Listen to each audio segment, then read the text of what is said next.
مش بحب اللي بيدخلوا بلادهم بجواز سفر اجنبي. تمام، شكرا يا حوده. طيب قبل ما نحب ونكره محتاجين نفهم ونسمع برضه. نسمع ايه بقى؟ تسمع نفس الفيديو اللي انت معلق عليه ده، اللي انا كنت بقول فيه ايه؟ بقول فيه بالحرف الواحد ان باسبوري المصري كان منتهي وبقاله كذا سنه منتهي، فما عنديش حل غير ان انا امشي بالباسبور الساري اللي هو الباسبور الامريكي. ما ينفعش ان انا اطلع من امريكا بباسبور منتهي، ما هيقولوا لي ارجع تاني. فده اول حاجه، ان الباسبور الامريكي هو الوحيد الساري. تاني حاجة ان انا كنت مخطط وانا راجع من مصر لامريكا ان انا اقف في فرنسا كام ساعة، لان انا كان عندي ترانزيت طويل، فكنت محتاج ان انا اطلع بره المطار.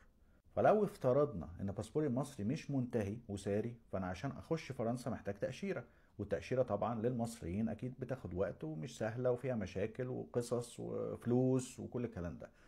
طب انا ليه اعمل كل الكلام ده وانا معايا باسبور امريكي يقدر يدخلني فرنسا ببلاش وبدون اي كلمه؟ يعني انا لا محتاج اقدم على طلب، ولا محتاج اخد تاشيره، ولا محتاج ادفع قرش.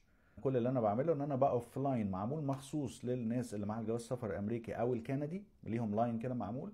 بنروح عند ضابط الجوازات بنوري له الحاجه، تعظيم سلام، يقول لك اهلا بيك في فرنسا. بس كده. لا محتاج ان انا ادفع ولا محتاج ان انا اعمل حاجه. فليه بقى اخسر المزايا دي كلها؟ عشان خاطر ايه؟ عشان اثبت ان انا وطني يعني؟ لا، الوطنية أقيم وأهم من الحركات دي خالص.